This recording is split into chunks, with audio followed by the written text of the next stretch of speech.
How's the preparation after that? You talked about going into it that you were wanting to make sure they came back ready. Yeah, well, antenna's always up, senior coach making sure that they come back with the right intensity and focus, and I can't fault them.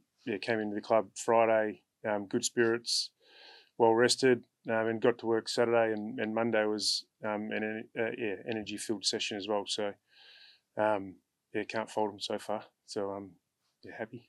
What's the challenges from a playing perspective and starting well? Obviously, we know a lot of clubs have struggled over the years with it. Yeah, I think sometimes over the bye you can probably maybe in the position where I think bigger picture and get a little bit ahead of yourself in terms of maybe the end of the season. So just making sure that we're really focused on what's important and getting back to what's got us into this position and making sure that we're really focused on what makes us play well. So we did that this morning and go out and train those things and make sure we're prepared for the first quarter against the Dogs. What do you put them through over a bye to make sure that they come back with the right touch and, like you're saying, sort of missing that? Oh yeah, do a fair bit of contest work, but it's mainly just making sure the minds and the thinking is in the right areas, making sure they're thinking and focused on the things that are going to make us play well and the priorities in our game. So so just realign that. Is it good for you to have 2 weeks to plan for the Dogs from a coaching perspective, and they've only got the 1 week to plan for you? Not really. I think it's relatively easy game to prepare for because we played them round 7, so it's it's not that long ago, and that'd be the same. So there's a bit of a gap in form from there. They've played some really good footy since then, so there's a few things we need to be mindful of, but a few personnel differences as well, but relatively the same. So I think it'd be reasonably easy for both teams. Is it weird having only played them 6 weeks ago? Yeah, a little bit. Some of these things pop up in the draw, where you play 2 teams before you play one of the other teams once. So it is what it is. Don't tend to worry about it. Just deal with it. They've been throwing guys around a fair bit lately. How different are they from that last game? Well, probably a little bit shorter down forward, and Keith didn't play last time, but him going out might shuffle the deck chairs a little bit down back. But they have really strong midfield. Been playing the game in their front half. They had really high inside 50 counts against Richmond, Sydney, and Collingwood. Probably should have won all those games. So they're in really good form. Not buying some of the narrative around them. Joe, with the way the ladder is now, is top 4 the goal? Is that from going forward? That's got to be your goal, doesn't it? Winning this week's a goal. You don't look beyond that? Well, no, because you get too far ahead of yourself in this game, you get a whack. And that was a message to the players. We've got to focus on now. Tick this training session off. Tick tomorrow off. Prepare really well for the Bulldogs, and give our best this week. That's it. That's the only thing any club would be focusing on, I'd imagine.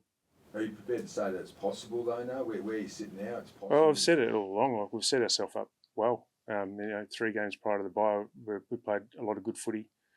The Melbourne game was our most consistent game of the year, 4 quarters of for our footy. So, but we've got to go. We've got to go back to the start now. The Dogs aren't going to give us any credits for what we did against Melbourne. So we've got to start again and prepare really well and make sure we go out there and apply ourselves the right way.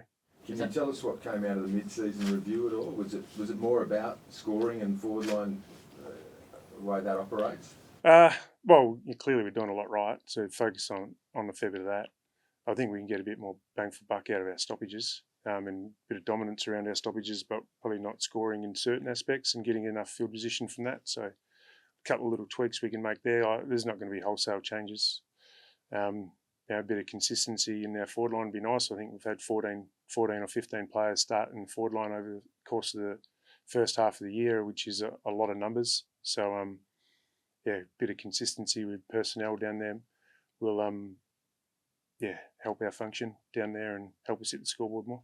That dominance that you've got at stoppage, what's the key to getting more bang for buck out of there? It's a lot of little things. I think we can get a bit more field position at times. I think we can structure up our forwards possibly different at times. We kicked 8 goals out of there last week and had a really good score differential against a really good team, really good stoppage team. So there's probably just a few little tweaks in different areas that probably don't really want to go into too much detail here. How much are they worrying about what the opposition's doing and what they're doing, given that they're going so well from a raw clearance perspective? Well, there's always a balance between bringing our strengths and understanding what the opposition's going to bring.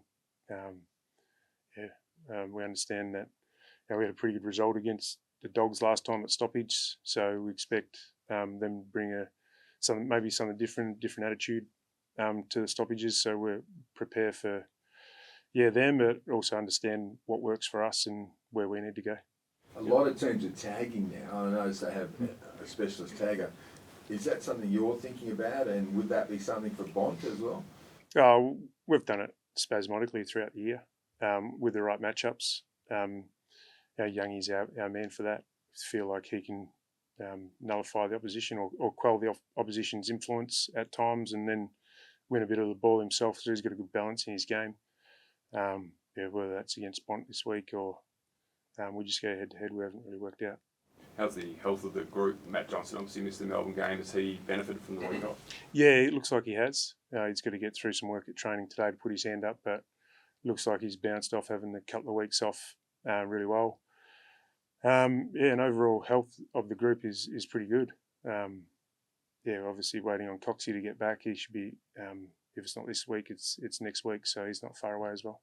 How much of a squeeze is that going to put on a backline that seems to be performing pretty well, and Josh Draper's been good this season? Yeah, it's a good problem to have. Yeah, we haven't really talked about Coxie coming into the side and who he replaces at match committee. It'll be horses for courses and whatever's best matchup or best mix for that week coming up. Feel like Coxie might need at least one or two at Peel as well, so he might be a little bit away before putting his hand up to AFL.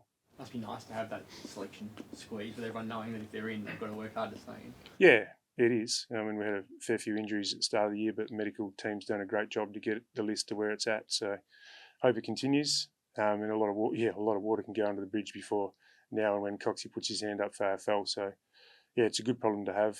They're always good discussions to have when you got players in good form at Peel pushing for selection and the AFL team in good form. So, long may it be the case. And back to Victoria, you haven't lost there for a long time now. You keep every time you go there, all the way through the last season, you've been winning. So what's the secret behind your success in Victoria? Well, I think it's just the familiarity of it. We play a lot of games at Marvel now. Played a lot of games at Marvel over the last 3 years. It feels and familiar environment with our routines and our preparation in terms of where we stay and where we do captain's run and the grounds we play at. So it builds a lot of confidence.